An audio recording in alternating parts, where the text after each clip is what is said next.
Man, I am actually so retarded. I just spent like 15 minutes recording a video on talking about Leviticus, which is going to be this video, and then I go back and I'm looking at the footage as I'm editing it, and I'm like, huh, why is the audio not playing? I had my fucking mic muted. I don't know why in OBS. It was, I don't know. I'm retarded. You can't explain it other than that. That being said, though, I just went and saw Leviticus and I thought that it was a pretty good movie. Not Obsession level in my opinion. I think Obsession was a very good movie, very great movie, and my favorite of the year. Honestly, not just my favorite horror movie, but my favorite movie of the year. But it was definitely up there as far as like contenders, and I think that it even rivals Backrooms for me as far as being like a good psychological horror movie. Backrooms was pretty good though, I will say. Which I didn't. I know I didn't do a review about. I'm probably not gonna because it's already this long that the movie's been out, and I just don't want to at this point. But I enjoyed Backrooms. I also enjoyed this movie Leviticus. And I thought that the plot of the movie is very cool because I haven't seen a psychological horror like this in like ever. Honestly, it touches points of modern day issues like gay people not being accepted in society and the use of religion in small communities and how it can be very controlling and abusive in somebody's life, and it tackles those ideas in a very unique and scary way in my opinion. I haven't seen it done in this fashion before, and I think it executes on it pretty well. Now as far as that, I will say going into this there will be plenty of spoilers, so if you have like uh any desire to see the movie and you don't want to hear anything about it, just click off, please. You know, I don't want to be responsible for making you upset. So the movie, I thought going into it was gonna be about like how um religion is used to like suppress gay people and how it is used to um like physically vilify these people into like hating themselves and hating their friends and their lovers and just like mistreating themselves and whatnot. But it goes way beyond that, and it actually explores the idea of societal hate and societal violence in a very unique way. So the whole idea is when somebody's gay in this town, they essentially call this pastor who is like this spooky demonic pastor guy, um which is ironic because he truly is like a bad guy, although the Christianity is supposed to be like this all savior, all powerful, just like way to get out of jail free card type stuff, you know. And then obviously once he does this ritual on these gay kids, they become demonically possessed with some unknown entity that only they can see, and that physically harms them and even at times kills them. Like an example of one, the pastor's son. I don't remember his name to be honest, but I mean he's a pretty forgettable character. He's only in the movie for maybe about like 15-20 minutes max. Point is, he falls or he's used by one of the main characters, Ryan. He's like Ryan cheats on the other main character, Neem, with this kid, and then Neem goes and snitches to the community, which is kind of stupid. Why would you rat your own kind out if you know that like the community doesn't like gay people? I don't understand it. But point being, he rats them out, and then they get thrown in this conversion shit where they get demonically possessed, and now these two kids, Ryan and this other guy, see these entities that come in the form of their lovers and that physically harm them. And the one dude the pastor's son actually gets killed. He gets decapitated by the monster. And the the violence that's portrayed by the monster itself is supposed to be very uh very like one to one of the violence that LGBTQ people face in modern day society. I don't know what the record is over in like Australia or what the crime statistics are over in Australia, but in the United States, there is an actual crime statistic on like LGBTQ deaths from like hate crimes and like hate assaults and things like that. Like crimes perpetuated simply because they were LGBTQ, not because they were like attacking somebody or they were breaking the law or anything like that, but simply because they were existing. Like there's an actual statistic on that. And that in and of itself is a scary thought, but it just reinforces that there is like an unknown percentage, not an unknown, it is a known percentage of violence against LGBTQ people, but the graphicalness is unknown is the idea, and it can range. Like there are some really bad deaths out there as far as LGBTQ people being murdered for just existing in the United States, and it plays really hard into that reality, you know, that not a lot of people like to think about, or that not a lot of people face. And there also in the movie is not a lot of attention drawn to it either, which highlights society kind of putting a blanket over those issues or not necessarily wanting to address it in a way that it should be addressed. The mother, for example, is a huge is a huge example of this. Consistently, Neem, the main character. By the way, I know I didn't explain it, but Neem, the main character, tries to go to his mom more than once and tell her that there's something wrong with Ryan and that Ryan needs like professional help. And then she does the same thing to him.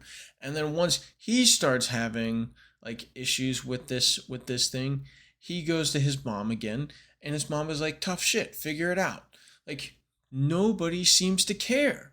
And it is very reinforcive of like modern day society and how a lot of problems that LGBTQ people face, especially that are perpetuated by society, they have to face by themselves. They don't get a lot of help for it. And a lot of the times it is physical violence that they have to put up with by themselves. And it's very well portrayed in this movie, I will say. I enjoy how they did that. I also like the not necessarily the double meaning, but the hidden meaning that the movie has with the demons themselves. On the surface, they do represent like Christianity trying to be like a purification tool, cleansing that which is unholy and sinful, aka killing gay people so there's no longer, you know, homosexuality on earth. Because in like the Christian mind, not saying that's like actually standard, but that's you know the representation of the movie. In the Christian mind, cleansing means getting rid of these people or killing them. So that's kind of what the that's what the demon is supposed to do. It gets rid of these gay people. But on the surface, that's what it represents. On the hidden in the hidden levels, though, it represents the fear that these people experience when just trying to live their lives. And the reason that I say that is because repeatedly the entity that takes on the form of Ryan for Neem is constantly repeating they want us to be scared. They want us to be scared. That wouldn't necessarily be like a big plot point to the entity if it didn't drive off of that fear itself. I mean, there are times where it draws Neiman to be vulnerable just so it can grab a hold of that fear again and just kill him essentially it wants to kill him, but it is supposed to be an underlying tone of the fear that they endure, and that feeds back into that cycle of hatred that is kind of just unbreakable if you are alone. In that case, that's also a big plot point of why they say it only comes when you're alone, because when you are alone you are more likely to be susceptible to like emotional issues and depression, and just like thinking that you're worthless and thinking that you're the problem, things like that, psychological inferences and bad psychological inferences at that. And that is very strongly portrayed in the idea of being alone. That's when the demon is strongest. So the idea of having somebody that you can find communion with and that you can find love and appreciation with is the goal in not letting these demons get to you. I mean, they say the only time that especially the girl at the hospital, the only time that she can be like somewhat sane is when she's near a bunch of people, because then the demon doesn't get to her. And it's the same thing for Neem and Ryan. Whenever they're together, the demon is gone. However, when Neem's by himself and he's like scared shitless about what's gonna happen, that's when the demon's at its strongest point. Of course, he also like scares it with fire. It has a physical resistance, or it has a physical weakness to fire, but psychologically speaking, it can't ever get to him as long as him and Ryan are together and like trusting each other and loving each other. And I think that that's a really strong point to make, that if you just find somebody that you can live a life with, that you don't have to be afraid of your demons. You can let them exist, and you can coexist with them. You can even learn to leave them, and you can learn to let them be. And it doesn't have to be something that you are constantly afraid of. And I love that message, honestly. As well as I personally want to say the ending scene I think is very good. After all this tension that we have between Neem and Entity Ryan, where we just saw Neem basically kill Entity Ryan by like locking him in the old abandoned warehouse that they first made out in and like setting it on fire. Uh, we're not sure if once he's like seeing Ryan at this bus stop, if it's actually Ryan or if it's like Entity Ryan. So he walks a little bit closer, he gets to the bus, and then it is Ryan. And then they're face to face. Ryan even says to him, "Is that the real you?" And then they just kind of have like this like Vin Diesel Paul Walker moment where they stare at each other, and then they're just like, yeah. And then next scene is them on the bus. They're just sitting together, sharing sharing an earbud, listening to some Frank Ocean, which is amazing. I love Frank Ocean. And then it pans to an open field and a nice sunset, and it's just them escaping society, getting away from it all, and living their life together how they want it. And I think that that is amazing, because not too often in these horror films do we get a good ending for the protagonists. So I genuinely did enjoy the ending, as well as the messages that do come across this movie. I think that they were presented very well in very unique ways. And I think that they did hit as far as what the director was trying to portray on those. And there's also probably plenty of stuff that I missed just seeing it for the first time. I mean, it was maybe an hour ago that I got out of the theater, so yeah. I mean, there's plenty of stuff that I missed just seeing it my first time. I'm definitely gonna go do a deep dive and see some things that I missed. But overall, I think it was a very good movie. I would rate it like a 7.8, maybe an 8.1 out of 10.